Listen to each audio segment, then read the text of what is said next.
Hello, hello. How's everybody doing out there? Peasant Chat. We talk to poor people every Sunday, 9:30 a.m. We talk about the automotive racing industry, just automotive stuff specific to the channel. It's a Ford niche channel. So we'll talk about Ford stuff specifically and racing stuff generally. Today, we're going to talk about Mr. Doug Cook, the most emotional poster on the planet of emotional posters, gets all up in arms when a media company sees a high-profile car crash at an event and posts it just like everyone else does.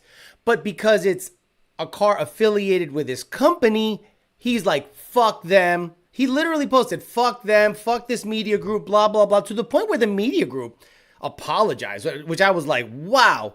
What? Imagine having no balls. And because the guy that was emotional said, well, you posted something before knowing the dude was okay. Oh, we're going to talk about instances where crashes happened. Nobody checks in on the driver if he's okay or not.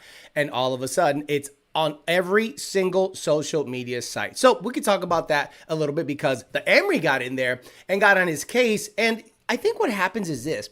A lot of people don't want to lose access or the potential access to maybe parts or deedle a derp or dumb shit. And the nice thing about this channel is I don't need anyone's blue check mark to thrive, sustain, and make money. This is 100% independent. I don't tie myself to anyone. Every one of the sponsors here knows that I can talk my shit. And if they don't like it, they can bounce too. Because that's how you have to be if you're going to be in media and covering this stuff. You can't be under the thumb of anybody. We'll talk about that. We're also talking about Scrap Life Lee. So Scrap Life Lee has a Whipple supercharged Hemi Supra.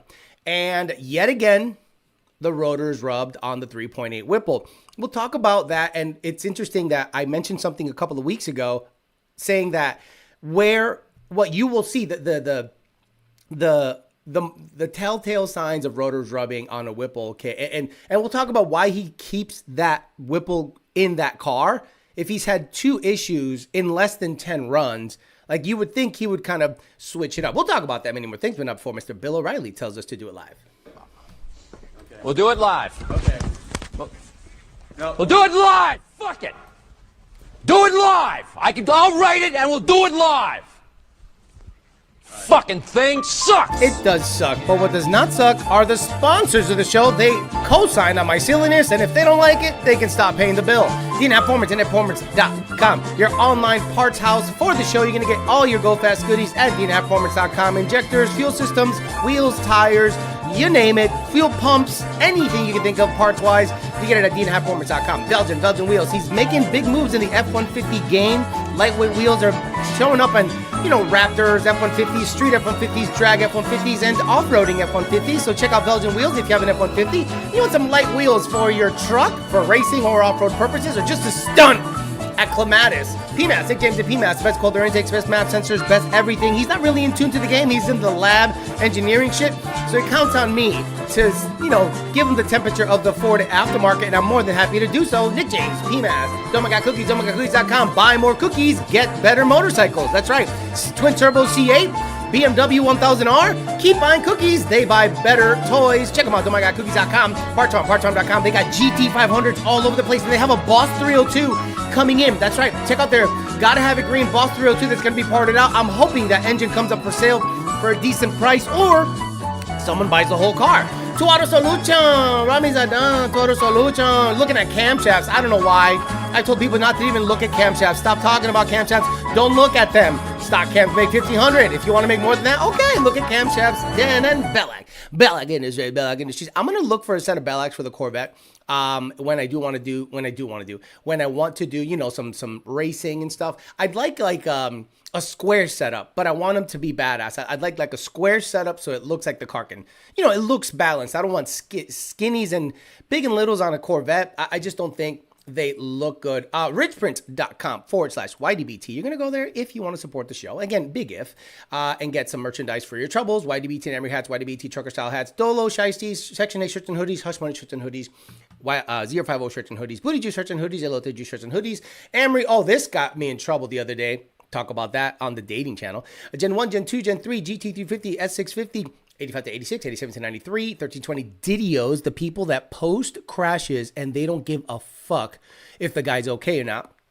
At 1320, YDB NMRA, and all the goodies here, especially stickers. Yeah, stickers are cool, so check them out. So we're going to say hi to the people, then we'll talk about Mr. Emotional, getting all emotional. People post crashes? What the fuck? Cornfed Cow, their store, EPA, Amory, RoboStyle, Mining for 40, Ken McAllister, Nick Notch, Bilovesh, Frank Donahue, Matthew Nichols, Yusuf, Big Guns, Sam number 3, 10-second Z06, semi-retired street racer, Jaybird, Coyote Kelly, Bryson Witt. He is just in motor. You can't save him.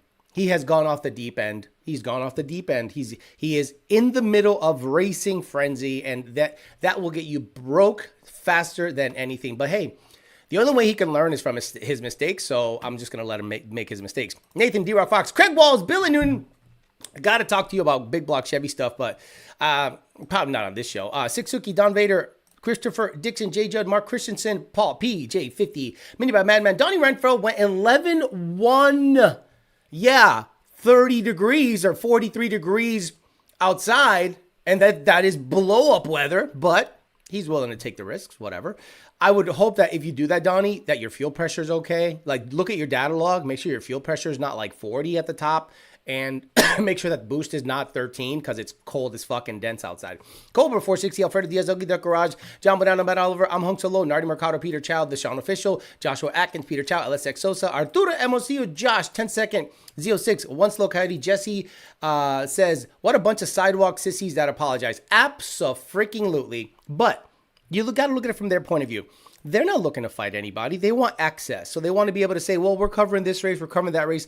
So media guys have to suck that dick to have access. I don't need to do a goddamn thing. I'm actually the guy that, I'm the regulator. I'm the guy that absolutely checks your hypocrisy. And we'll talk about that. Jesse, EPA, Amory, Bowman, Koba Black, sorry, EPA Amory says, the cookies don't bounce. That's nice. Wes Woods, David Dutch, David again, Coyote Austin, Tone. Okay, I'm going to lean on you guys because you guys say you don't watch that shit, but I guarantee you guys have subscriptions. Raise your hand if you have a Freedom Plus account.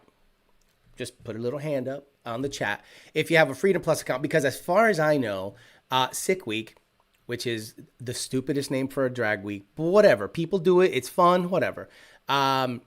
Sick Week is aired, if I'm not mistaken, on Freedom Plus, which is Cleet's channel. And I don't know who he is involved with. I don't know who the partners are. I have no idea. But it is on Freedom Plus, I think. So if it is on Freedom Plus, give me a yes, sir, or no, sir, because it's an interesting point to make. It's basically a streaming service, right? It's like Flow Racing, but his version of Flow Racing, I think. So if it's on that streaming service, did they play the crash live? So again, Doug Cook, the Motion Raceworks guy that tried to apologize to me because he got stupid and started saying, someone said, hell no. No. Again, some of you say no, but I guarantee you pay monthly to watch that shit because you want to see, certain things. So if whoever was live streaming it saw the crash happen, and again, Doug Cook got lippy with me because I actually tried to look out for them and agreed with their guys. Hey, this giveaway car is making too much power. You might want to back it down. And he thought he was slick. He's like, oh, little buddy, I guarantee I'm bigger than this motherfucker. Like all day, every day. Little buddy, we should take out a spark plug wire so you don't feel threatened. And I'm just like, no, you can't. You give away an 800 horsepower car to some dickhead, he's gonna wrap it on a pole, and you'd be liable. So I guess he realized who I was and apologized. Oh no, he said, I don't want this to get out of hand. I'm like, bitch, I didn't. You started this. I simply said, hey, bring the power down, just like all of your guys said. So he got caught. Didn't understand who he was talking to, tried to make amends, but I just wanted an apology. I'm sorry. I'm sorry, sir, for going in on you. I apologize. But what happens is when you own a company that, provides parts to people, you get this power trippy mind where you're like, oh yeah, I have access to all this shit. I don't need to apologize to nobody. Yeah, the fuck you do. You still owe me that fucking apology. So we kept that in the back of our minds. We all talked about it. We made fun of it, whatever. So then one of his cars he's affiliated with, which is like a black notch with a coyote in it, was doing drag week, and a very young person is driving it, right? Not to say he's inexperienced. I'm sure he's experienced, but not as experienced as someone that would be, I don't know, 40, 30, someone that's been racing for many years. Did a wheelie, car came down, runs over, right? Like, did a wheelie, car came down, car is close to the wall, runs over. Unfortunately, he got back in it, spun, hit the wall. So if the event was being live streamed, did they play a replay? Right? If the event is being live streamed and the car hits the wall, do they then go, well, let's see what happened there? And they play the replay. Well, what happened? There was a guy at the track who had a media pass, I would think, and a channel, and he saw the crash and he posted it just like anyone else would. And Doug was like, fuck this guy. He didn't even check if he was okay. The car didn't even stop rolling before he posted it. And I'm like, I don't understand. He's a media guy. How do you think he's going to get, how do you think he's going to get stuff out there that happened if, let's say Tom Bailey's car crash, who is the owner of Sick Week. Yeah, you're going to be like, now if it's a holy shit crash, goddamn, like panels are flying up in the air 200 feet, you're like, I am not posting that. That looked really bad. But this crash looked fairly, benign, nothing crazy. But he got on his case, and everyone was like, what's the big deal, Doug? This is not a big deal. Like, you're being hypocritical. 1320 posts it because look, if you go to the Sick Week official, right? They highlighted the fact that the car crashed, And then when you go to 1320 video, 3 seconds in, they have the inside view. That is the teaser. What's the teaser 1320 video is using to watch the video? The crash. The crash. Did you have a conversation with Kyle and say, hey, maybe don't feature the crash. I feel some type of way about it, right? Maybe don't feature it. The absolute teaser for this video is the crash. So I'm just like, wait a minute. I don't understand. Why can one media company post it and the other one can't? Oh, you got to make sure the guy's okay. Last time I checked, hey, EPA, I need a screenshot. EPA, I need a screenshot. If that's the case, I need a screenshot. EPA, get on it. Slow 99, get on it. If that's the case, brother, do I have something to say? Right, Rex in all caps. New leader, Rex. See what I mean, guys? You guys think I'm kidding? You guys think I have an axe to grind? Yes, I do have an axe to grind. The post that Doug got mad about because another media company posted it is the teaser for the 1320 video covering that event. So I'm like, bro, like, are you psycho? Like, the hypocrisy here is massive. But again, par for the course for those people.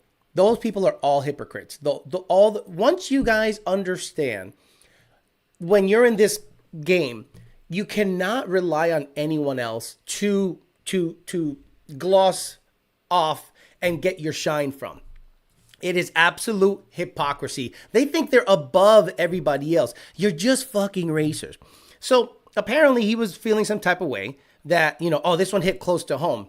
Okay, well, if it hit close to home, then why are you having a 17-year-old drive a car? Right?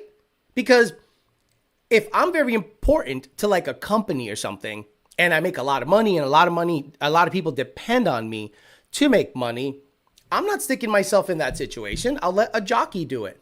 Like when you guys see drivers, right? Those guys are good at reaction times, and you would think judgment. Right? Sick Week, I think it's all time-based. You're not physically racing the guy next to you. It's inconsequential who's next to you when it comes to Sick Week. It's averages. It's a lowest number. It's closest to 850. It's overall lowest ET generally. So the guy next to you does not matter. So if you do a big wheelie, the car goes to the wall, runs over, right? Runs over, live to fight another day. But he's like, it felt a little close to home. Well, why'd you stick a 17-year-old in a 1,500 horsepower car? Like, I don't know, like, if I have a son and I'm like, I don't want you in those cars, but if he's like, I'm going to do it anyway, Dad, I'm like, okay, but that is, I'm protesting that. I don't acknowledge it. I want you safe. Now, if you are an inconsequential person and you're really not that important, yeah, get in that car. Who gives a shit, right? But he said it felt close to home. Well, maybe don't stick people that are very young in those cars. I'm sure he's capable. I'm sure he's a great racer. I'm sure all this stuff. But there does come a point where judgment is a big thing, and judgment comes from experience. And if there isn't a lot of experience, I don't care how good they are at cutting a light. If they don't have the experience to say, live to fight another day, I'm done. Did a wheelie, car went left, I'm done, because he got back in it and went to the right, and the car's damaged. Not bad. Everyone's okay. But the fact that he went out of his way to make fun of he said, fuck that media company. Fuck them, he said. So then 1320 Video put it as their teaser. Did you say fuck 1320? Unbelievable. So I think it's hypocrisy pointing it out. And I think people were like, oh, once you started fucking with Alex, you started, the wheels falling off. And I'm like, there is a thing to be said about when you start fucking with me. I don't go out of my way to harp on people. I go, shit's going to happen to you regardless of me, because I'm not involved in that situation. And you see what has happened to the people that have gone, I don't want to say against me, but they've done stuff to slight me. And, everything comes in threes, right? So Kyle ended up almost dying because he was in a car, flipped over. Now this kid has nothing to do with me, but Doug going in, the Amory telling him, hey, maybe you might want to understand where Alex is coming from, because you went in on dumb shit and then tried to not apologize, but make amends. And he was like, fuck you, buddy. And I'm sure he doesn't like that. And I think they think that they have something over on me when it comes to Lund racing. I still think that they think that they have influence over Lund racing. And I'm like, this has nothing to do with Lund racing. Get their name out of your fucking mouth. This is a me and you thing, because I did this before I did any Lund racing stuff. So please shut the fuck up when it comes to that situation. So yeah, that's that. He just got emotional and people pointed out his hypocrisy, and 1320 Video posted it. Sick Week posted it. If there were replays on Freedom Plus, did they say, hey, let's make sure the kid's okay before we shove replays down your throat? I don't know. I don't have Freedom Plus. Or if they are, I don't know who's live streaming it, but I'm assuming it was Freedom Plus because they're affiliated with that whole situation. Okay, so Scrap Lively. We all know Scrap Lively. His channel has blown up in the last year or two. And he has a Elephant-powered Supra with a Whipple 3.8. And we all know the Whipple 3.8 is absolute butt cheeks. Absolute butt cheeks. So initially, I thought that Lee got this blower for free. And I don't know this, but what he describes here lends me to believe that it was not given to him for free. But I could be wrong, but it's open to interpretation. So take a listen. We've been building cars for too long not to know that when you're chasing big power like this, stuff just happens. I mean, Whipple's well aware this is the issue with the Dodge 3.8s. We're replacing that ring right after this. We're definitely not the only people that this has happened to. When we sent the orange blower in to be rebuilt, they said they found the smoking gun issue as to why it keeps happening with these Dodge 3.8s. Yeah, the design. There's a fix in the works. Unfortunately, we didn't have the luxury of waiting for that fix. I don't really have any first-hand proof to back this up, but I do suspect that if we left that factory big Whipple pulley on there and we're spinning a little bit slower to probably live a long, happy, healthy life, but hey, what fun is that, right? Wanted to crank her up a little bit. Now, he's great at being neutral, and that's a talent because, I think, and again, that comes with experience and probably age, where he's like, you know what, I've been around the block enough to know that shit happens in racing. So, I'm not going to go crazy about it. But remember a couple of weeks ago, I said, you're going to start seeing issues with the Whipple stuff when the coating starts to flake off in the valley of the rotors. Well, take a look-see. Each other so much is they were hitting the actual housing of the blower. That is wild. Never seen that before. Right. So what happens is the heat where the rotors rub is so high that it transfers over to the coating, the valley of the rotors. So I've seen this, guys, so many times. So when you're going to buy a used Supercharger, this is actually really good to look out for. You got to look out for these heat marks where if it gets hot enough to flake off the paint or powder coating, it's junk. So a lot of people try to sell a blower online, and what you have to do is you say, show me the rotors, and then show me the case. And if they're not willing to show you the case, the rotors, or anything like that, don't buy it. Real simple. The fact that it had the paint flaked off of it tells you everything you need to know. Now, Scrap Lively gets it. If he is getting the blower for free, he's not saying it. If you end up running the same blower twice and the same thing happens and subsequently the motor blows up, because I'm sure that heat transferred. You understand, when the rotors get that hot, no ice tank on the planet is going to be good enough. There's going to be some kind of transfer to the combustion event. Something somewhere is going to not be happy. Maybe he's bringing bringing aluminum into the cylinder, because one of the cylinders or one of the pots went dead during that situation. That car, in my opinion, should just get a 2650 with nitrous. I understand trying to get as much boost as possible, just blower only. I honestly don't think, especially having experience with a 4-liter supercharger at 30 pounds of boost, I don't think it's worth going much over 22 or 23 pounds of boost. And this is why I say that. Eventually, you just start making heat. If you watch the Gale Banks video where he has a little box and the box has a pressure sensor on it for, like a boost sensor, the ambient one is, not producing any boost, but the hot one, actually is producing some kind of pressure. And, he makes the case that after a certain amount of boost, the car cannot process any more of that air coming in. You have to change the cam event, the cam itself. You have to have a variable displacement situation for that amount of boost. So about 20 or so, or 23 on a normal blower. I'm not talking about the Billy Badass C-rotor stuff. I'm talking about the general stuff you and I can get on the street. After 20 PSI, I don't think you can process enough boost to make a difference. Eventually, you just start making heat, and the heat subsequently shows up as boost.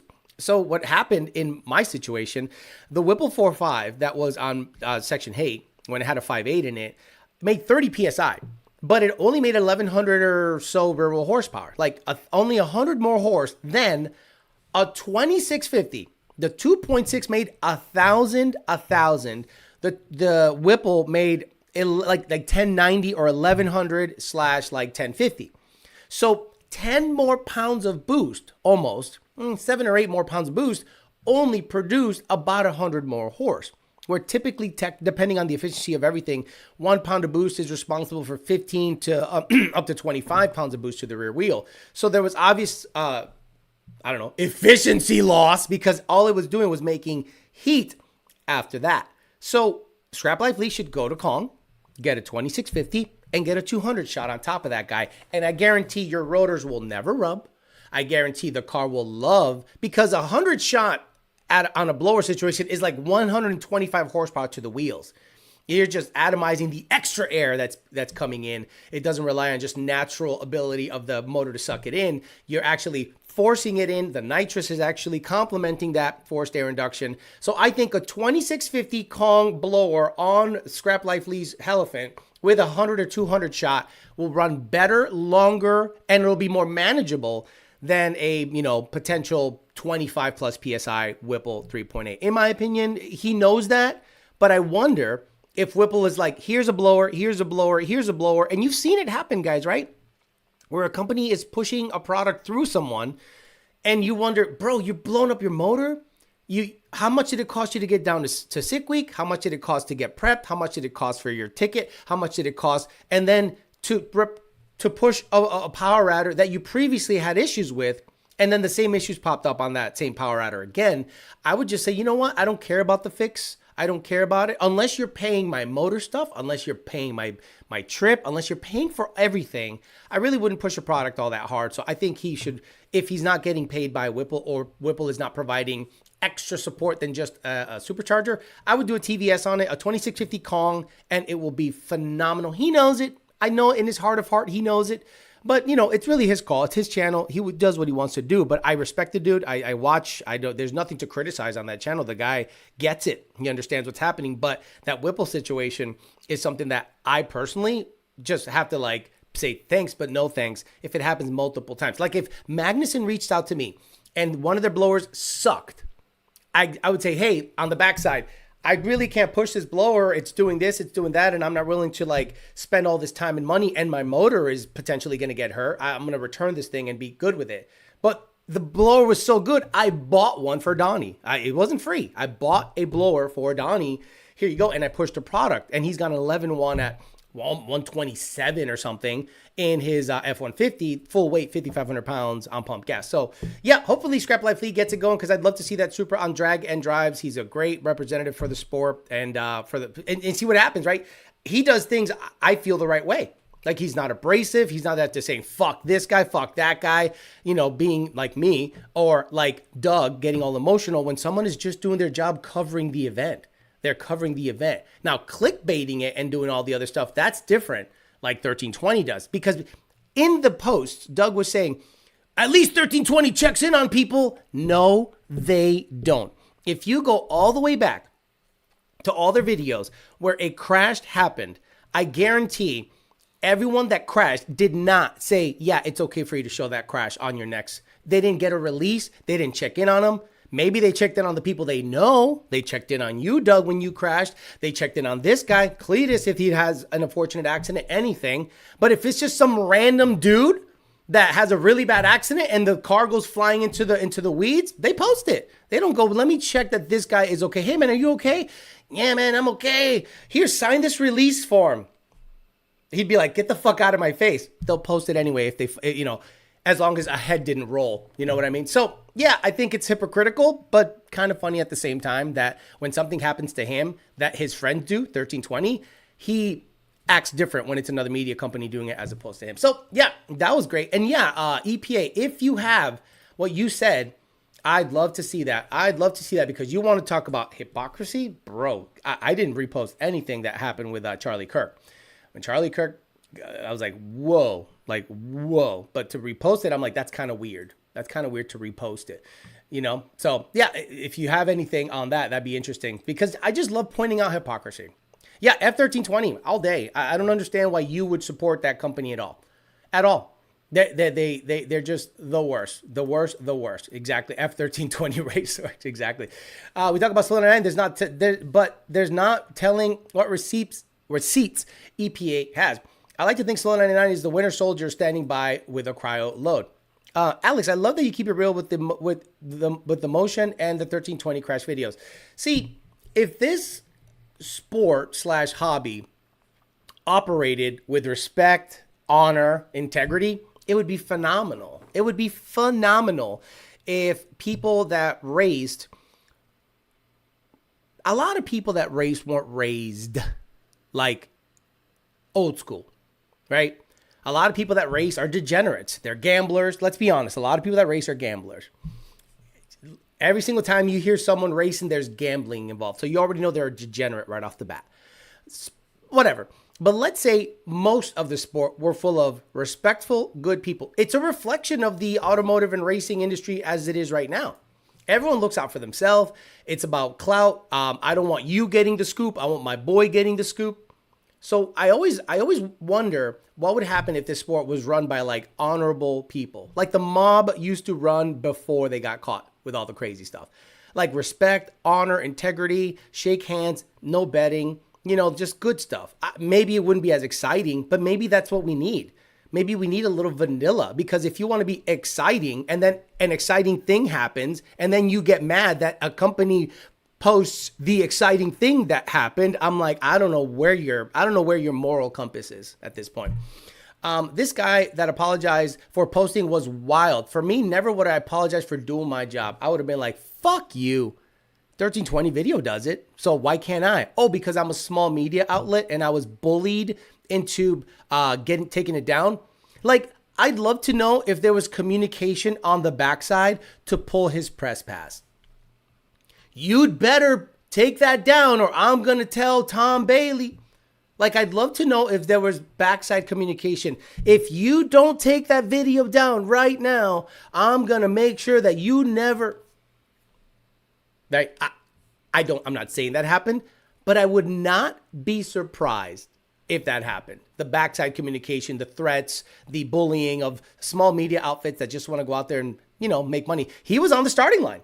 So that means he had a press pass or he was somebody there. He could post whatever the fuck he wants. Because, right, let's say that the accident happened and he sees the guy get out of the car. Okay, post it, right? But if he doesn't see the guy get out of the car, he's like, oh shit, I'm going to hold off on this one. I'm going to make sure he's okay.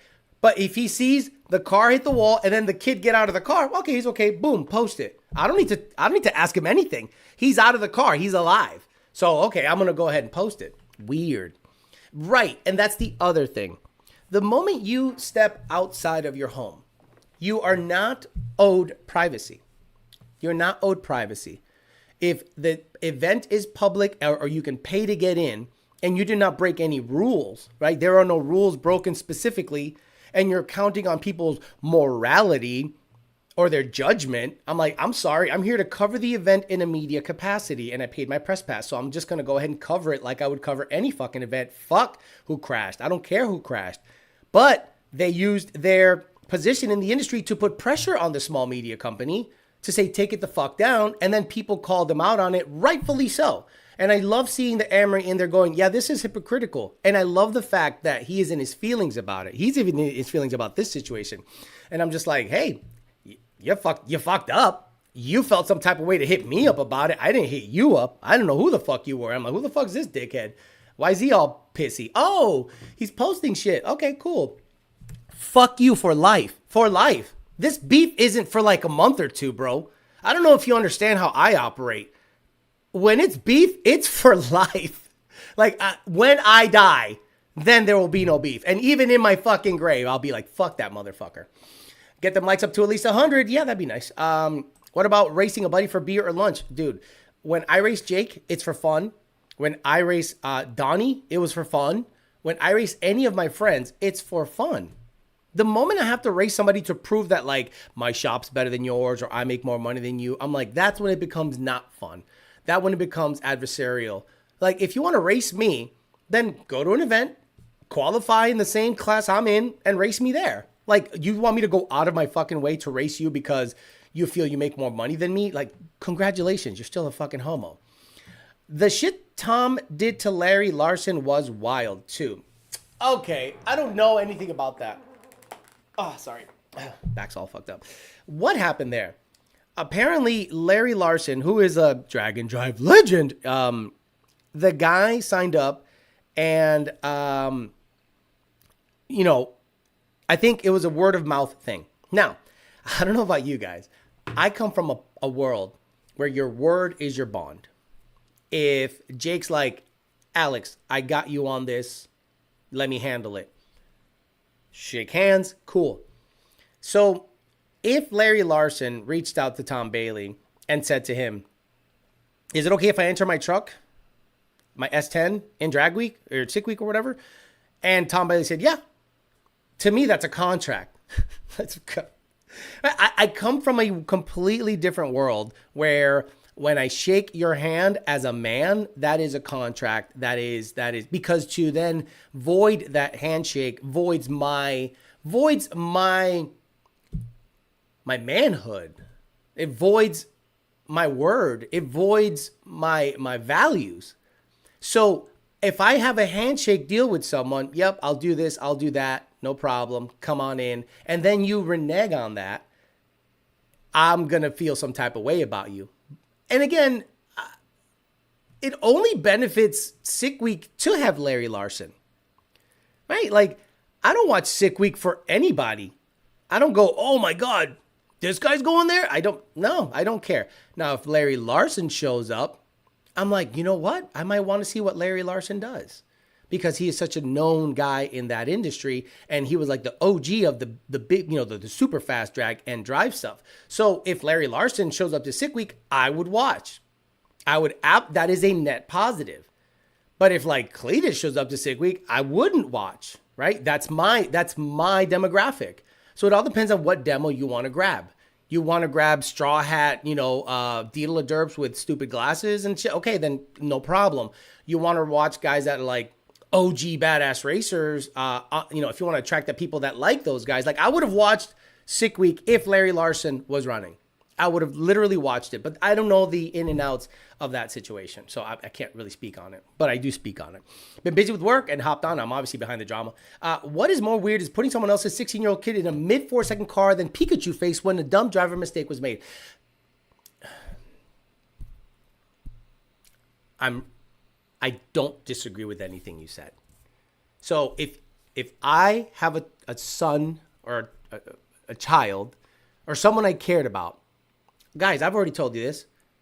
I don't want Senior driving the Grey Goose. I've already said this many times. I don't want Senior anywhere near the Grey Goose. But that is his right. He's a grown-ass man. His decision. But Alejandro Flores cares so much about John Lund Sr. that I don't want him in that car. I want just go to any neighborhood and get a 17 or 20-year-old jockey you don't care about. Disposable people. Guys, if you are very important, you are not racing and putting yourself in danger. You're not putting yourself in danger. I'm not skydiving.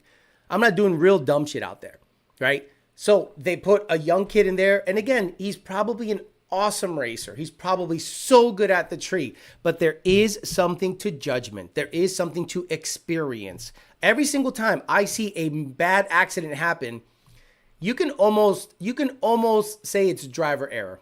Like at least 60 to 70% of the time. Big wheelie, comes down, runs over. Boom, right? Because you've unloaded the front end and the back end, but then people stab it again. What? Lose traction, and once you're like this, just hold on.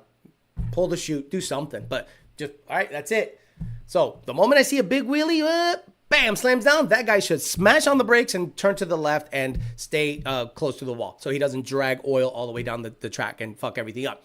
If the car gets loose, runs over. If it's a drag radial car, especially if you're qualifying, especially if it's a time trial thing, not a race thing. And even if I'm racing somebody and I'm up in the air and I'm just like, this thing's going to come down and kill everything. I don't know. At the end of the day, what am I winning versus what am I losing, right? What is the calculation when you're up in the air going, what am I winning versus what am I losing? I'm going to lose thousands of dollars. K-member, motor, wheels, tires, shocks. Or I might beat this guy. Goofy. There's no favoritism. I'd tell him to fuck off. Exactly. So many people called him out. Hey, dude, that's how you know the tide is turning. And I'm really proud of you guys. I'm proud of not just my people, but the people generally that see the hypocrisy and they go, wait a minute, 1320 does it too. And they call them out on it. Whereas before, people were like, yeah, man, we agree with you no matter what. Fuck it. They're like, no, you can't do that. You can't tell someone to fuck off. And then they bend the knee and say, oh, again, the media company wants access. They can do whatever they want to do. But to call them out and then people push back on it is a proud moment for me in this industry. I just want people to have accountability and, I don't know, like a moral compass and not be hypocrites. Don't you did make the statement on that. Oh, good. The guy is out of the car. I hope he's okay. Yeah. But you don't understand. That's what you always say, Nathan Roberts. Could you imagine the accident happens and you're like, fuck that guy. My worst enemy can have an accident at the track and I would go, damn, I don't want that guy to get hurt. Right? Shit. I hope he's okay. My worst enemy. I hope he's okay. Because the only way I want to see him get hurt is at the end of this motherfucker, right? But I'm like, all right, well, I hope he's okay. Because he's got a family, he's got kids, he's got blah, blah, blah, blah. So, of course, on camera, you're going to go, man, I hope he's okay. Because what would it look like if you're like, yeah, fuck that guy. That's what you get for talking shit on me. Never. Never. Crazy stuff. Beef for life, exactly. What car you race Jake with? My white GT. I've raced Jake in my white GT. Versus his red truck, and Section 8 versus his red truck when he put a turbo on it. And then Donnie many times in his 13 GT and versus my black car. Perks to speed density tuning on who cares? Kind of related, but that reminds me of people who complain they can't put 0% tint all around privacy when we all know they just want to do stuff they're not supposed to do.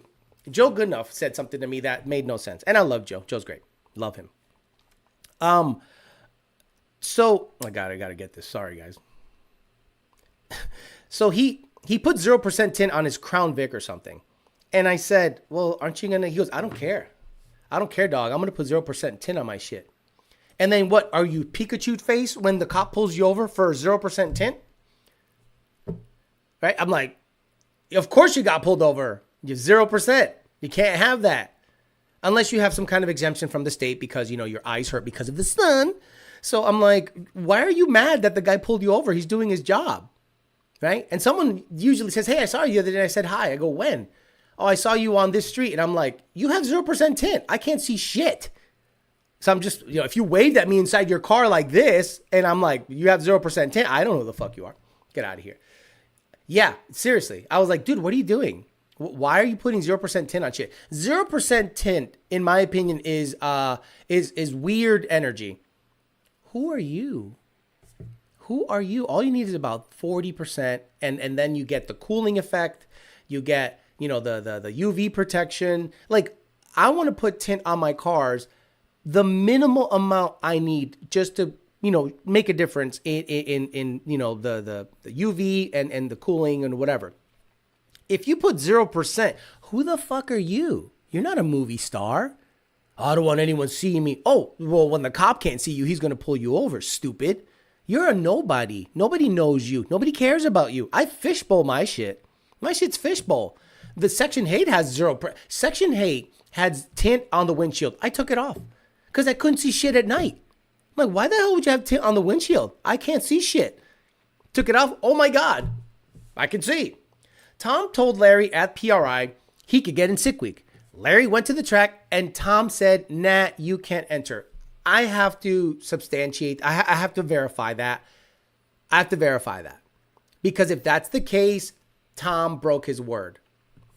My friends are taking over my project because I can't right now, says Joseph Lacey. I want it to be as low-key and I choose it to be, and I'm not chasing any clout unless I say someone else isn't going to get the shine for me. I agree. If you're looking out for the safety of people, don't stick them in 1,500 horsepower cars. I protect my people. I want Senior nowhere near that car. But he is a grown-ass man. Grown-ass man. Grown-ass man.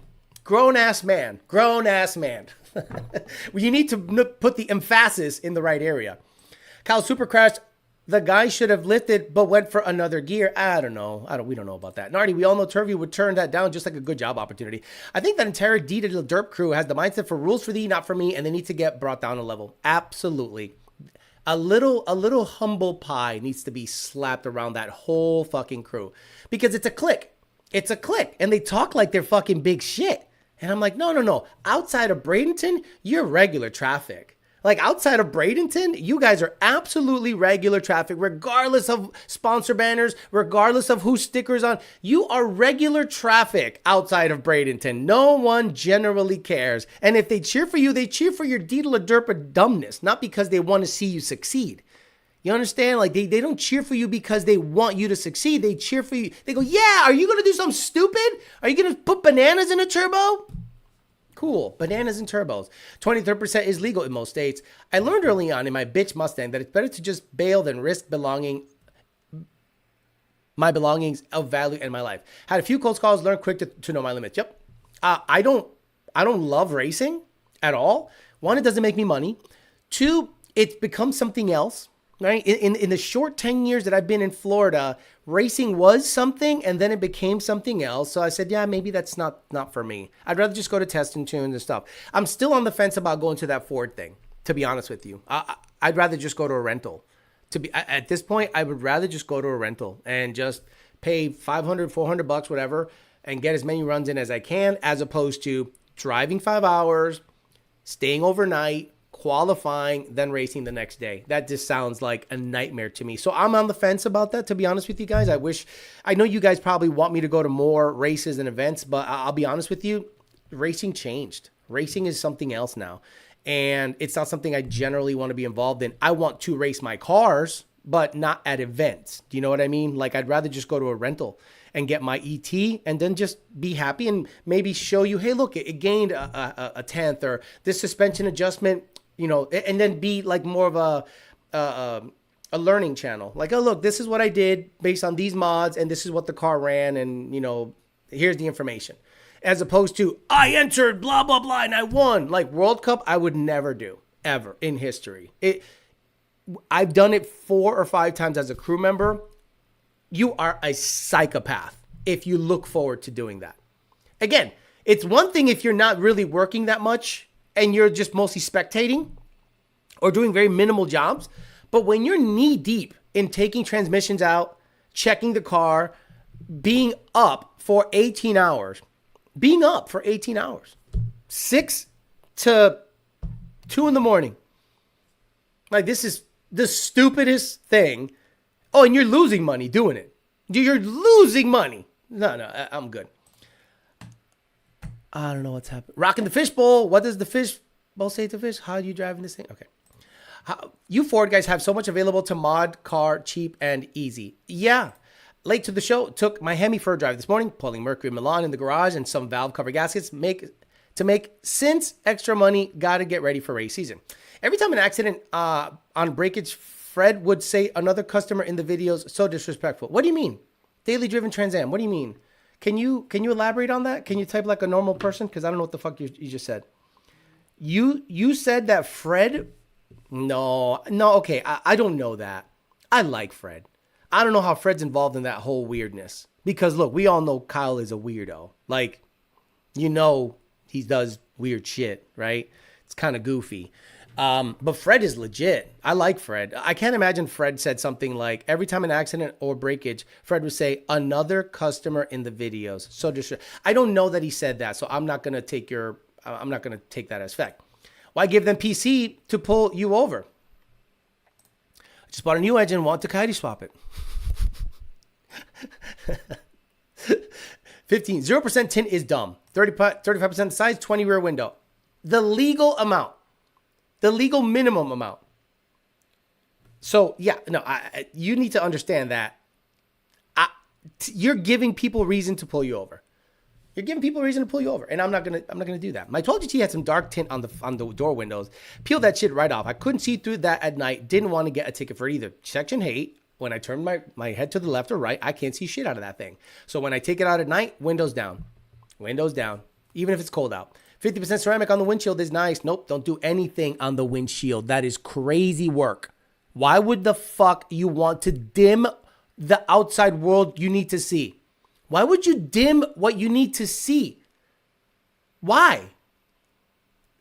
At night, in the daytime, I've never had an issue where the glare was so crazy. Actually, the Corvette, but that was the dash. And you know how I solved that? I put a material on the dash that wasn't reflective, and it was fine. But the weirdos that put 0% or 50% or 10% or 90% on the windshield, you are goofy. You're supposed to see out of that thing. Yeah, exactly. Like wearing sunglasses at night. Ass man, the best license plate ever. That's what I was. Good job. You and I are on the same wavelength. 90% of the comments on Buddy's post were against him. He had to dirty delete. Yep. Did he dirty delete? Man, I wish just like on Patreon, when you delete something, it says post deleted, but it doesn't show who deleted it. But I appreciate that. I'm like, you know what? I wish I knew, because when you block somebody, you don't see, their post. But when you remove a post, it, like right here, I'll give you, someone said E-motional raceworks. Yeah. Radioactive Fabrications put that. E-motional race. But do you see the post underneath it? It says message deleted. It says message deleted. So I'm like, okay, well, that means somebody must have said something, or maybe whatever. On Facebook, if Doug went in there to think, and why are you posting it on Facebook? So let me add, okay. Let's run this scenario. Let's say that happened to me, and that was my son in the car, right? And did a crash, and I felt some type of way about it. Would I go on Facebook and say fuck the media company that posted this? Or would I find the media guy in person, pull him to the side, hey man, how you doing? I'm that kid's father. Can you do me a favor? Can you remove that post? Because I don't know how he's doing. He's still in the ambulance. I don't know how he's doing, and I'm concerned. Maybe you could post it tonight once we find out he's okay. But can you do me a big solid and like just remove the post? I would really appreciate that. Or find him on social media and direct message him and say, hey, man, can you do me a favor? I don't know if he's okay or not, so can you just like delete that? But to then go publicly and say, fuck that media company is to incite anger to that media company to damage them. What is the intent of a post that says, fuck that media company? The intent of the post is to have them lose money, credibility, or to shame them.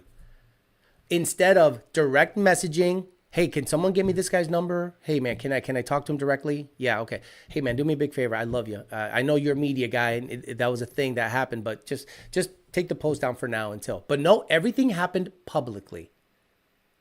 That's how you know you're operating with female energy. You're operating with estrogen. You're operating with femininity. When you publicly shame someone to cause drama. Because why not? Because before Homeboy said something about me, he said it before he hit me up directly, he already put out public comments. He already put out a public statement saying, little buddy, put my face up, blah, blah, blah. Okay, cool. It's already up. I didn't feel some type of way. I didn't say, take it down, bitch. I just said, okay, we're going to do this publicly. Let's do this publicly. So then I posted a video looking at a coyote going, where the fuck are my spark plug wires, dipshit? Because coyotes don't have spark plug wires, fucking dumbass. Uh-oh. Alex is pushing back. Fuck, this can go sideways. Tries to DM me, hit me up on the phone. I'm like, bro, I don't know you from Adam. Why the fuck are you hitting me up? So he tried to do damage control after he saw pushback, right? Because if he actually cared, he should have DM'd me before and think, hey man, are you good? Like, I don't understand that video. Well, if you look at your guys' video, they say the same thing. I'm simply, parroting what your guys are saying. That it has arguably too much power. It's probably a good idea to turn it down. But no, you like a woman went online, made a joke. I pushed back. You went, oh, fuck. This guy is not about that life. This guy is not about the backing down life. This guy's not about the bending the knee life. This guy's about the beef life. So let me get his number and then we can hash it out. Hash what out, bitch? For life. From now until I die, fuck Motion Raceworks. Until I fucking die. I don't give a fuck. Push, try to, and then he did it again. Fuck this guy. Look at this. He's a woman. He's a woman. Female energy. I put legal tint on. Don't care. Enough with the tint. Every time Fred is in the video for Sick Week, when walking up to the car, he would say, another customer. At least the last Fred videos. More when they're broke. Yeah, no, you're leaping there. And look, I'm not a defender of 1320, but I am not gonna. That is a huge leap. That is a huge leap. No. That's just wild work. No. Fred is fine. He's not doing anything. Less percent for more horrors. What did he say about NMRA? Someone said something about NMRA. I would rather do a track rental. I used to do NMRA until it became a shit show. Yep. Mod Stewart. Exactly. Remember NMRA used to have True Street, right? Then their rules were so stupid. They like, oh, you can't tune the car. What? These cars data log and tune almost in real time. You can't have a laptop in the car. Oh, okay. So I have to what if I find an issue that I can fix in the calibration? Oh, so then they changed the rule again saying your exhaust has to be like this. So then the turbo guys were like, what are you talking about? We got bullhorns in the bitch. Why do I have to run a full exhaust off a 2,000 horsepower car? So NMRA was really bad with their rulemaking when it comes to True Street. It should be run what you brung if it's street legal. Fuck it. And if you're in Florida, everything's street legal. But if you're in Maple Grove, Pennsylvania, depending on the part, or if you're in Ohio, or if you're in, New York, that's different. But the rules for NMRA became so stupid that I was like, I don't want to fuck with this thing either. Yeah, no, I'm good. Remember the best class at NMRA was Turbo Coyote. It was by far the best class. And there were ridiculously fast cars. And I love that it was like an unlimited class. And I've always advocated for having one small rule and having that be the deal breaker, whether it's a tire size, anything on 275s. We don't give a fuck. If you can make it go 5s on 275s, you deserve the win, right? So cars would show up with 275s that are like pro mods. And you're like, holy shit. And there would be a huge disparity between the slow and the fast guys. But you would see a big car count. You would see a bunch of different style cars. But now they made it so that every class looks the same. Meaning every class car looks the same. So it's like now you can't see what an S197 would do up against a 60-something Falcon. Because you've made the rules in such a way that everyone just gets a notch back. 87 to 93 notch. And they just put the same tire, the same turbo, the same engine. And it just becomes like a neutered class, in my opinion. The message deleted was me. I moved it to tech tips. Oh, gotcha. Clear ceramic with the fucking tint. Chuck, are you here? Member Kim McAllister, member 40 months. Windshield tint is illegal in Michigan. Message deleted. Exactly. Did you watch the finale of Coyote versus LT Truck Wars? No. Did it happen? I guarantee the Coyote truck won. No, I did not see the finale. They long dick that content for like a year. It was like, bro, we're done. And that's what happens when you long dick the content. When you long dick the content, we all know that the Coyote was going to make a little more power because you were turbo limited. Then the LS guys were like, they were right. They're like, the turbo's going to make what the turbo's going to make. But I'm like, once you put that in a chassis, the Coyote's going to run away with it. It's going to run away with it. I guarantee it's going to run away with it. If it was being tuned by somebody that was worth a fuck. And it's Holly shit, so take whatever.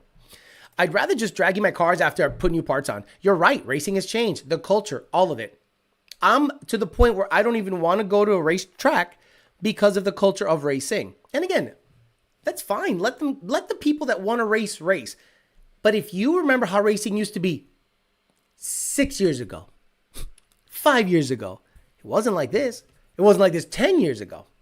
I'm just over here trying to race with my friends. I have a buddy who takes part in drag and drives and seems like a good time. Friends forget winning. Trying tuning in late. I can't believe I've given money to this Puerto Rican 1-1 for 5 years. Oh, you got the Gingivitis logo. Mr. King, what a real one. 5-year member. That guy loves talking big to look a certain way. He does that shit all the time. Why? Like, if someone checks him in person, can he handle it? Because all it takes is that I talk a certain way knowing that someone might want to check me in person. And you walk around that way. You know what I mean? A lot of people walk around thinking they're invincible. So, there's certain things I do say, certain things I don't say. So I'm like, I got to walk around knowing that someone might want to check my shit. And I'm like, okay, but I'm not going to walk around scared if someone is going to check my shit. You know, because the things I say, I feel in my heart. I don't do it for clout. If I got a problem with you, you'll know it before the world knows it. But the way he operates, the world knew it. And the way he found out was maybe screenshots instead of DMs, maybe. Because it wouldn't have gotten to that point if it was handled by men in the DMs. And the thing is, everyone uses the Lund thing as leverage. Boy, don't you understand if that goes away, I am unleashed? Don't you understand if that goes away? You think I'm going to be less? Maybe you'll laugh for the first month when you're like, he lost his job because of it. But then it's just a hyper focus on everything and anything you do. Bro, if you're going to talk shit, then stand straight on that turd mound and stand on it. Exactly. AMG Sonic says, Beeman, what supercharger should I be looking at for 6R80 Gen 1? 10s is the goal. 10s? I would get a TVS. I wouldn't fuck around. A 2.3 liter TVS with a 79 millimeter pulley on an octane boosted pump gas and a booster pump with MU52 is the goal 10s. Scrap Life Leads, one of the best channels out right now as far as knowledge and entertainment wise. Absolutely. That's why I give him the respect. You know what I mean? Like, I think he comes across in such a way that he knows what he's doing. I don't know if Whipple is giving him free stuff. If Whipple is giving him free stuff, it would make sense why he keeps running Whipple stuff. But the ones that know, the moment you see an issue that is very well known, and even in that video, he said, oh, this is a very common issue on demon stuff. I'm like, is it? So why are you running it?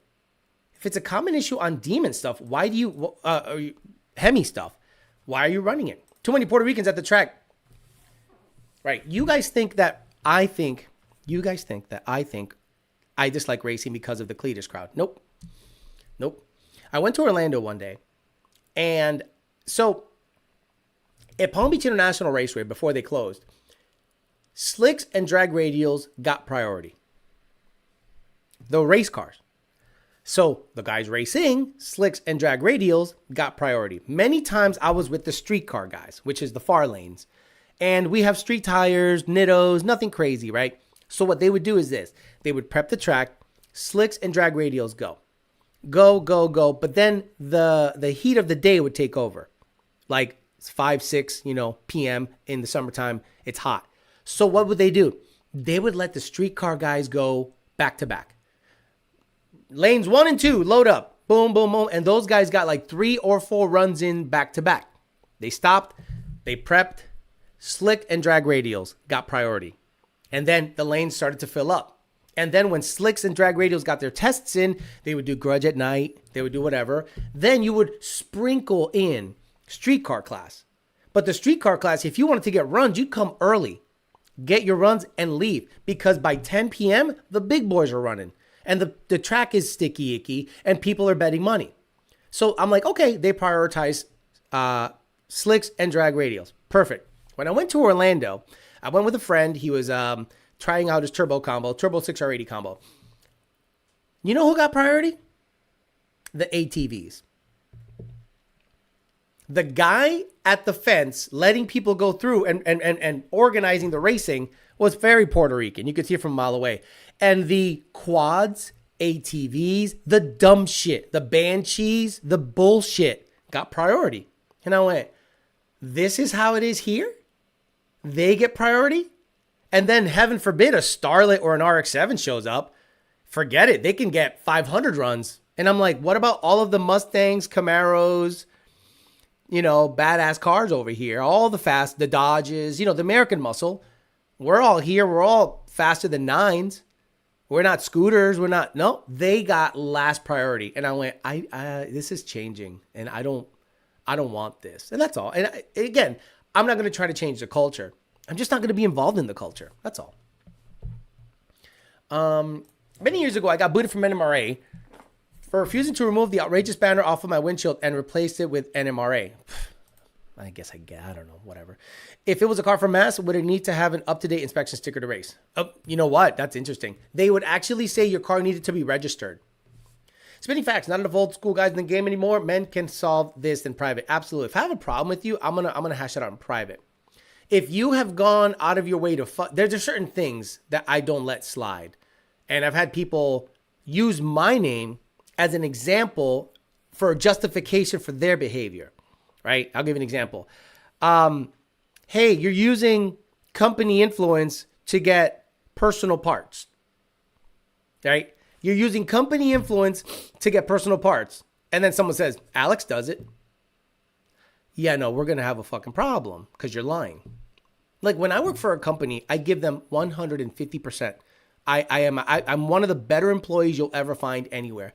I've never missed a day at work in my fucking life. I'm 48. I have never missed a day of work. That doesn't exist in my planet. Okay, and I give you everything and anything, and I try to use my connections to make your job easier. And if I can help the company with the people I know, boom, boom, boom, bring them in. And I've done that with Lund Racing, right? With Lund Racing, they got some parts for their S650 because of me. Here you go. Free shit. Here you go. Hey, this guy said he's got something. Want to put it on one of our project cars? Cool, boom. I used my personal connections to benefit the company. So when someone says, Alex is using company influence to benefit him personally, we're going to have fucking problems. And that happened a couple of times. And I'm like, yeah, this person's dead to me forever. There is no hashing that out. How do you hash that out? There's no hashing it out. Now, if someone posted a video of a car crash that you had a problem with because you didn't know if your guy was okay, you go up to the guy, go, hey, do me a favor. Can you take that down real quick? Just until the guy is okay. Then you can post it. I don't care. Like a man. Nope. Fuck this guy. Yeah. Pussy. Big pussy. You went to Florida with me for drag racing, and we stayed up in Clown's Motel. Walk outside your door, and boom, you're outside.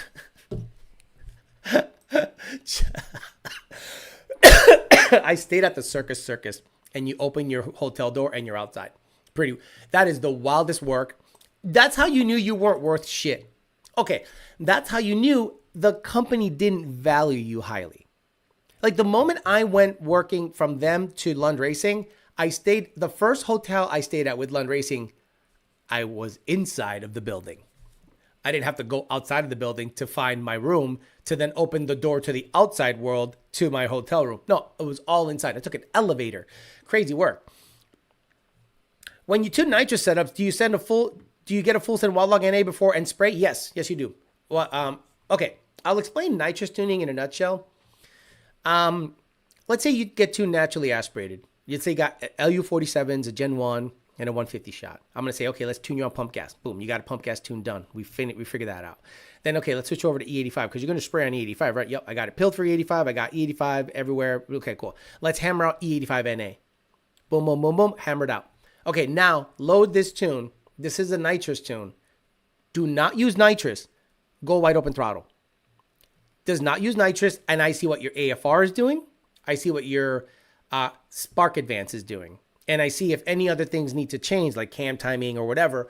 I would then go, okay, the parameters for nitrous are optimal. Now on the same tune, log as followed. Start the pull at 3,500. Start the nitrous at 4,000. Or shut off the nitrous at 7,000. End the pull at 7,500. So the reason I say start the pull at 3,500, start the nitrous at 4,000 is because I want to see what happens the 500 RPM that you're NA. And then if there's a spike in fueling, okay, there's the nitrous. There's a short trim correction happening because you're spraying a wet shot. And then let's see how it's trimming after the initial spike and then trace that. And then why I tell you to stop the nitrous 500 RPMs before you stop the pull, because I want to see that same fueling correction happen before the end of the pull, then the other 500 RPM. So then I can say he followed directions perfectly. Started the pull, fueling spike, fuel correction good, pull, boom, a little bit of a blip, the rest of the pull. And if I'm happy with those parameters, I say you're all good to go. Go use the nitrous. And that's it. Yeah, exactly. There is no, what are we going to hash out? How you're a piece of shit? Yeah, there's nothing to hash out. There's nothing to talk about. There's nothing to hash out. Beef for life. NED's checked for inspection stickers. Just to stick with the 27-inch if it's a basic bolt-on car. Okay. Morning, y'all. Joshua Atkins says, I got a 16 Roush Stage 3. Wow. Trying to find the IAT2 sensor location as there are no instructions from VMP. Can anyone point me in the right direction? I appreciate it, Amory. So the IAT2, if you have a breakout harness, is the blower on the manifold, okay? On the blower manifold, meaning not the blower itself, but what the blower bolts onto, the bottom manifold, the intercooler manifold. On the passenger side rear, there is a port that you can, unscrew. There's a little Allen head, button head screw, you take out and you put your IAT sensor in there, your brass IAT sensor. The factory stuff, I think, goes off of the IMRC configuration, the factory Roush stuff. So when you have an aftermarket calibration, you have to then break out your IAT2 signal from your MAF with a special harness and a brass sensor that goes on the passenger side rear of the lower manifold so that it can read IAT as blower temperature. There you go. Nardi Mercado says, when we first went out to Moroso, it was strictly drag. Took time off. When we returned, they had roll racing. Found it weird, was not a fan. I can do that shit in Mexico. Okay, so that's the other thing. When TRC did their first event at Palm Beach International Raceway, I said, this is not the racing I want to be involved in. It looked like Fast and Furious.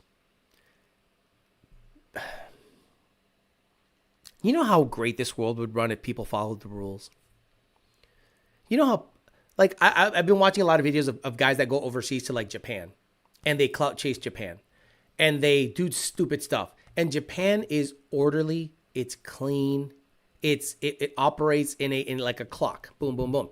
So if you follow the rules, your night, your day, your event, your life will go wonderfully.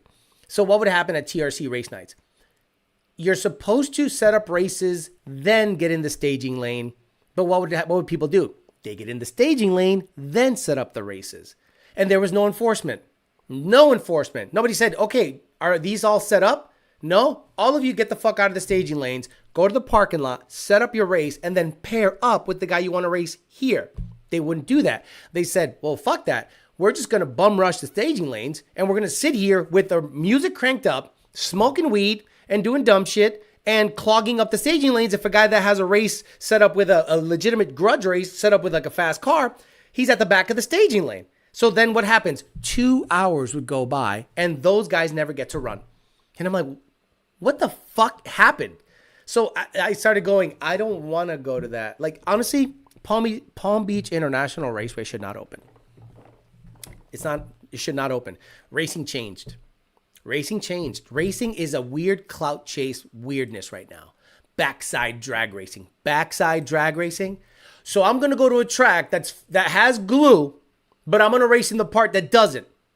Because no, it's street racing. Then let me just street race. Stupid. Potato lifestyle, exactly. Some people never leer. Great.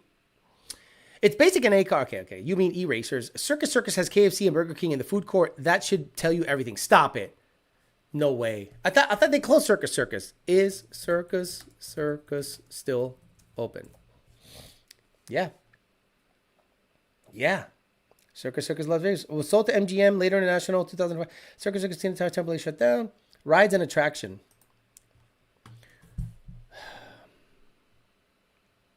Yo. Restaurants, steakhouse, pizzeria, the steakhouse. You're a liar. Nardi Mikado made me look. Look at the Adventure Dome. Where is it? I'm looking for this. Circus. Guys. Excuse me. If you work for a company and they put you up in this joint, they don't give a fuck about you, bro. See, it looks great here, right? Whoa, that looks great. And then you're like, yeah, that looks depressing as shit. That is like the most depressing. Circus is depressing as all hell. And you see these hotels way the fuck back there? That's where I was staying. Actually, I was staying like at the backside. Let me see. Circus map. Is there a map view? Yeah. Oh, fuck. Circus maps. There was an outside one, and I'm like, Joe, we're going to die. We're going to die, Joe. This is not good. $55 a night. I mean, Jesus. Here we go. Okay. There was one that was outside. We outside. Yeah, we outside. Let me see. South Las Vegas Boulevard. So that's the entrance, right? So let me put the little guy here so he can face forward, right? Okay. So, okay. Cool. Okay. Let me get him out of there. How do you get it out of there? Okay, cool. And then, boom, here. What are these? I looked at this construction. No, here, right here. Circus Drive. Yeah. There we go. What is this? I don't. It was dingy. It was so fucking dingy, guys. This is all circus. It was so dingy. I hate it. I hated every second about it. And I'm like, why am I here? Why am I working for this company? Like, they don't value you. They don't give a fuck about you. Circus Drive. Come on. What's up? What's going on? Oh, I guess it ends there. Yeah, anyway. So, yeah, don't go to Circus, please. And if someone puts you up at the Circus, they don't care about you. They don't care about your life. They don't care if you get robbed. They don't care about anything. I engraved in Japan's culture from the day they're born. You mean the usual suspects deal? Exactly. Then they get arrested and wonder why. Enoch 805 has a Gen 4 6-speed Procharger Whipple from Ford or Roush blower. Okay. 6-speed manual Procharger Whipple from Ford or Roush blower. My goal is to street drive it until my nizzles are too shriveled to work a clutch. Get a Roush blower. You get that twin inlet Roush blower. 84 millimeter pulley will make 11 psi. You'll make 700 rear wheel, and you'll have one of the better driving experiences because the torque hits so hard down low that it'll be fun to drive a manual. Now, I've personally never driven a Gen 6 Whipple 2024 and up car, but it can't be that much different than a Gen 3. And I've driven many of those. And there's just a delay in power. Don't get me wrong, it'll make power at high RPMs. But when you're driving around between 2,000 to 6,000 RPMs where you kind of live most of your life daily, the Whipple just lacks in my experience. Like for every Whipple, from a Gen 2 2.9 to a Gen 5 3.0, and even the 3.8, it just was not that impressive. The TVS rotor pack just gives you a oomph down low that the Whipple can't provide based on experience. That's what I would suggest.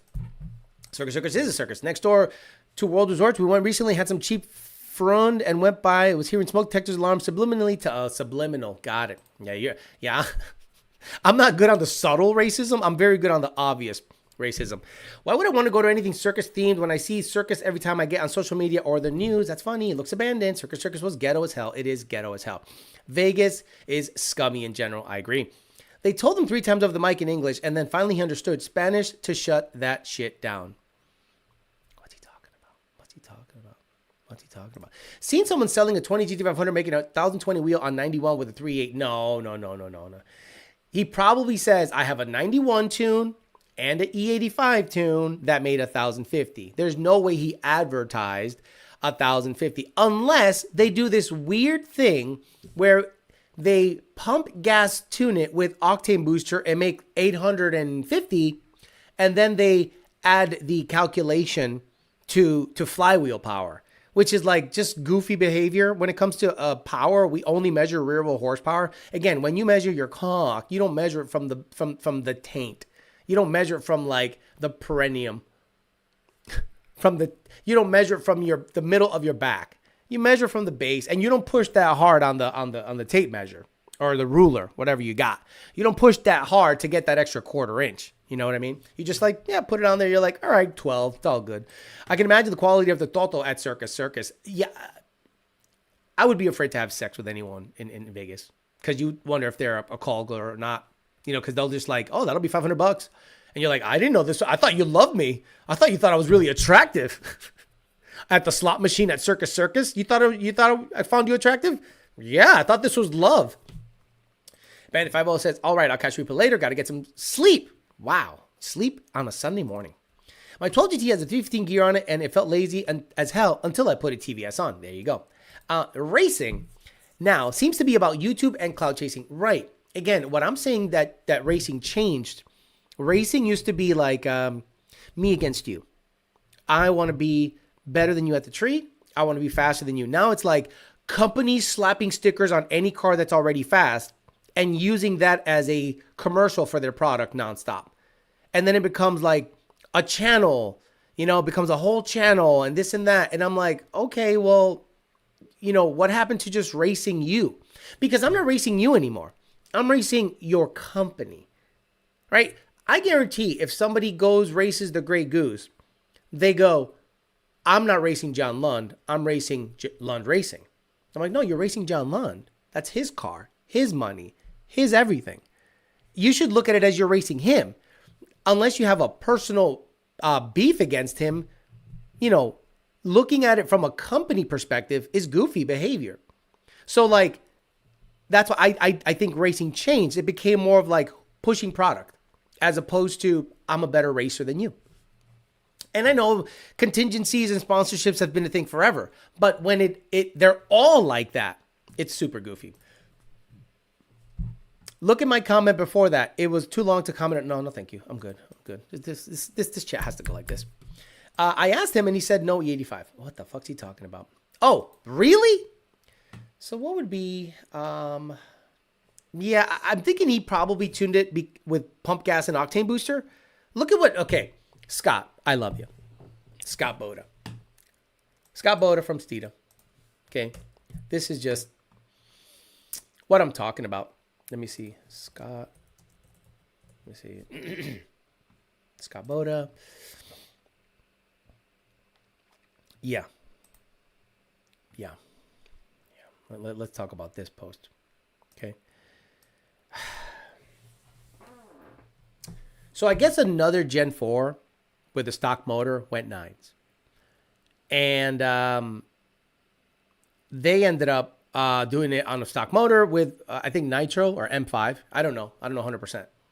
So Scott Boda posts, or someone from Steeda says, the Steeda Silver Bullet 2.0 just became the first naturally aspirated S650 Mustang to break into the nines on pump gas. Pump gas.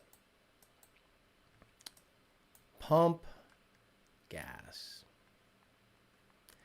You see why I stay inside, guys? You see why I stay here? You see why I stay in my 1-1? You see why I just don't go outside? It's ethanol. It's ethanol. It's ethanol. So I'm like, I can't. Pump gas universally has been gasoline.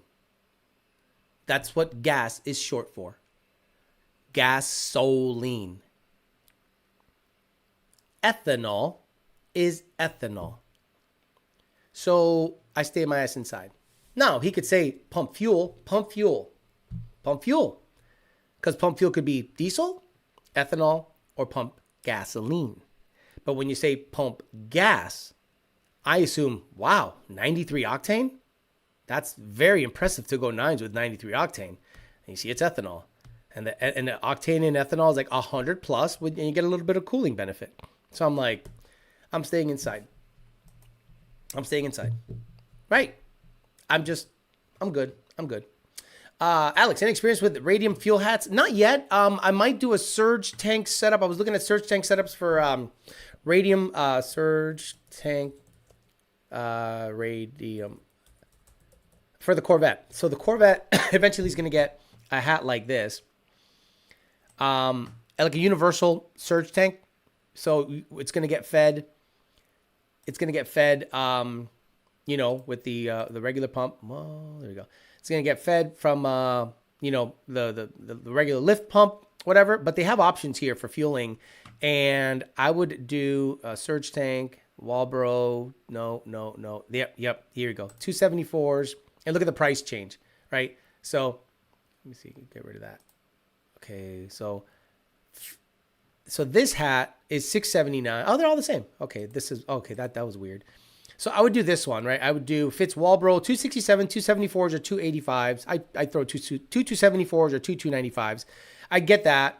And then just feed it with the factory lift pump. And then, that'll be my bucket. And then that gets into to the rail. So I have to figure that out. And I have all the fuel system. I bought my old fuel system back from, I think, Senate Gotta Go Fast. I ended up buying the fuel system back. So I'm going to configure that eventually. I'm in the middle of plumbing, turbo drain, turbo feed, oil shit right now. Kind of like in the matrix of that bullshit. Oh, it's so easy. Yeah, it's so easy when you do it every fucking day. Can you imagine trying to hook up with some Toto in Vegas and telling her, I got the room at the Cirque? Where are you staying? The Luxor? No. The Bellagio? Nope. Circus. The what? I'm staying at Bobo the Clown Suite Circus. The Bobo the Clown Suite at Circus? Yes. Whipple effect happened to racing. Maybe. I don't blame it purely on Whipple. Get ready for the Alex. E85 is from the pump guys. Exactly. Yeah, Alex, I don't know what's happening here. Then after you lose the race, you're on 5 clips with Not Like Us in the background. Yes. If you lose a race now, you just get punked. You're just, there's a trap song making fun of you. You clip, and you're like, yeah, silly. Got to watch the wordplay these days. Did you see the Scrap Life Garage brand new? Yeah. Go back on the show. But Alex, I went to the airport and they had jet fuel at the pump. Must be pump gas. It's pump and gas. So I had this argument with a Mexican here. He's like, you know what gas means? Yeah, gasoline. Oh, no, come on. You stupid. You know what gas means? Gasoline. Don't they have gas pumps at airports and airplanes? Nice. Alex, Henley and Lomont are... I would put a 2 twin squirrel cage power adders before ESS on any Mustang. Hey, We're not recommended, so I don't know why I'm talking about on them. Brother, even the Luxor has become a dump. Really? Nah, I don't know shit about it. The Trump was nice whenever I go to Las Vegas. Just put one in my buddy's car for his fuel system. Seemed pretty nice. Quality. Go and get one myself. Nice. Joshua Larkin says, Radium is nice stuff. I had their fuel system on a C601. Nice. Single pump setup, all nice fittings. Seem to be quality and is supporting 1,000 horsepower. What? Not just needs the rest of time. What? Joshua Larkin? So what do you have? A pump tapped? Like, do you have like a pump tapped into the stock pump? Like, do you have like a plastic? Did you run a hat in the stock fuel tank? So that means you took the torque tube down. You took, oof, Jesus. Losing a grudge race is brutal now. Thanks, internet. Right. You never recover. Like, you need to understand, if you're getting into grudge racing, you got to have the thickest skin on the planet, because if you lose, you'll be punked forever. Now, I get it. If it's part of the game and you're getting into that willingly, I get it. I don't want nothing to do with any of that. I don't want to do anything with anything, because grudge racing is betting. And the moment you get involved with gambling, guys, please understand this. The moment anything involves money and gambling, you are one step closer to the underworld that you don't want to be involved in. There's a weird underworld of silliness once people are comfortable betting money on silly shit. And you then become, like, maybe you think it's cool from the outside, but when you get into it, yeah, no, it's really bad. Look, I've had to unfriend people that were great people because they're one step closer to something or someone I don't want in my life. I'm very calculated that way. I go, you know what? You're a great person personally, but I don't want to come across this person who is close to your circle. So I have to let you go. And I love you and you're awesome, but I have to let you go. This is something that also doesn't fly in my world, right? Well, he's never done that. If I dislike somebody for a legitimate reason and one of my friends fucks with them, I'm going to check him and say, why do you fuck with him? Well, he's never fucked me over. No, but he's fucked everybody else over. Yeah, but he's never fucked me over. Okay, so you're going to hang out with a person that fucks everybody over, does goofy shit, but just because he doesn't fuck you over personally, you're okay with that person. And they look at me and dead in the eye sockets and they go, yup. And I'm like, I have to let you go because now I don't trust your judgment. Yeah, I dump friends, no problem. No problem. Fuck that. Test of time. Daddy Yankee made a song about gasoline, right? El Vitoto will probably leave you bitch looking like a pickle next morning. I'm just surprised the Mexican knew. I caught it. I'm just surprised the Mexican knew the word gasoline. Just kidding. Love all Mexican peeps. I got it before you deleted it. Nardi Mercado. I got it before you deleted it. I can't stand around people long enough to grudge race. 1 degree of separation is too close. Disney used to keep gambling out of Florida until it took over. Every state that legalized gambling and weed goes to shit. Every single state that has legalized gambling and the use of marijuana has gone to shit. Nope, Radiant Fuel had with ID E5LM pump and BPC controller, pretty legit. Damn, that means I gotta take the whole fucking torque tube down. I don't want to do that. But that's probably the easiest solution. Kids are awake, so we'll finish watching Wade work. Jacob, yes, turn off the show. This is not for kids. Didn't the White House post a TikTok of people getting deported with a gasolina playing? I thought so. Birds of a feather. Joseph Lacey, I'm old. When did grudge racing equate gambling? Excuse me? What? Excuse me? When did grudge racing equate to gambling? Please tell me you're kidding. Always. What do you think the grudge is about? What do you think the grudge is about? You think that this guy fucked this guy's wife, so they're going to settle it at the track? You think this guy beat this guy at the bowling league, so they're going to settle it at the... The grudge racing is gambling. Has always been gambling since the beginning of time. Grudge racing is so stupid because people say, that guy's a badass. So when I think badass, I think he can fight, he can take care of himself, this and that. And when I see some fat schlub get out of a car and people are like, yo, that guy's a badass, I'm like, Doesn't look like a badass. Oh, at releasing a button. Got it. Yeah, understood. Circus was a TBS era of VMP. Now employees stay at the King Dynasty Inn. Well, okay.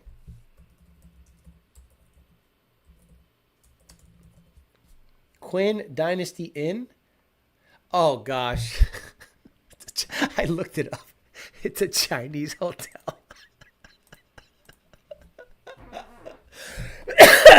I was like, what's he getting at? Oh, fuck. Gasoline spell check, Diddy clip, side betting. Since when did slot machines equate to gambling, Alex? I knew. When did putting a basketball through a hoop equate to scoring? Why do the numbers go up the more times the ball goes in the basket? Come on. 20 on 100. Diddy feeling left out. Kids are awake. Lucky that Diddy clip didn't return. Yeah, no. They raced over a girl in Fast and Furious Tokyo Drift. My boss Grudge races, and you can tell when he lost money that weekend kicking rocks around the shop. Yeah, that boss, you might want to look for another job if he's betting out there. Yeah, living by a couple of dispensaries, the people in the traffic are trying to get there, be doing all sorts of dumb shit, making U-turns, blocking traffic. I always shake my head at the neighbors. Seahawks or Patriots. Based on the defense I saw the Seahawks play and the fact that their quarterback used to be the Vikings quarterback, I think my money's on the Seahawks. If my money is on the Seahawks, my heart is with the Patriots, but I'm a 49ers fan, so I'm fucked either way. So, heart, Patriots, money, Seahawks. Even sports has gamblings. I thought you settled beef on the dance floor. Right! Back in the 80s, you used to fucking breakdance. Electric Boogaloo. You got a problem with me, bro? Let's fucking go. All right, guys, I'm going to get out of here. So today we talked about E-motion raceworks. They ended up saying, fuck you, a media company, for posting something that was live streamed and replayed live. Instead of settling it on back channels, he went public with it to gain public sentiment, to put pressure on the guy to put the video down, and he bent the knee and apologized. And it shows their character. That's how they function. That's how they do everything. So understand that's what they're all about. And that's why I don't fuck with Motion Raceworks in any capacity at all. And any of his sub companies and people he fucks with. I know the character. I know what it's like. I want nothing to do with it. And maybe you guys are starting to see that. That's why he got pushed back on the post, because maybe he was expecting a whole bunch of people to say, yeah, you're right. That's fucked up. And they actually said, actually, bro, that's normal. It's not a problem. 1320 does it. What the fuck's your problem? So the tide is turning at least a little bit. I'll see you guys on maybe tonight for the dating channel. Got good stories coming up. So I might be on tonight, 9 p.m. Eastern Standard Time. But that's Super Bowl time. So let's be honest, guys. None of you are going to watch the dating channel tonight. And the casuals are going to be watching Super Bowl. So what I'm going to do is I'll do it tomorrow. Let's do that. Let's do the dating channel tomorrow after the Super Bowl, so I don't have to compete against the biggest show ever. And we can talk some shit on dating stuff tomorrow, so we can all watch the Super Bowl in peace. Have a good rest of your day, guys. I'll see the rest of you either tomorrow for the dating channel, or Tuesday for Talking Shit Tuesday at 8 p.m. Eastern Standard Time. Have a good one, guys. See you later. Bye.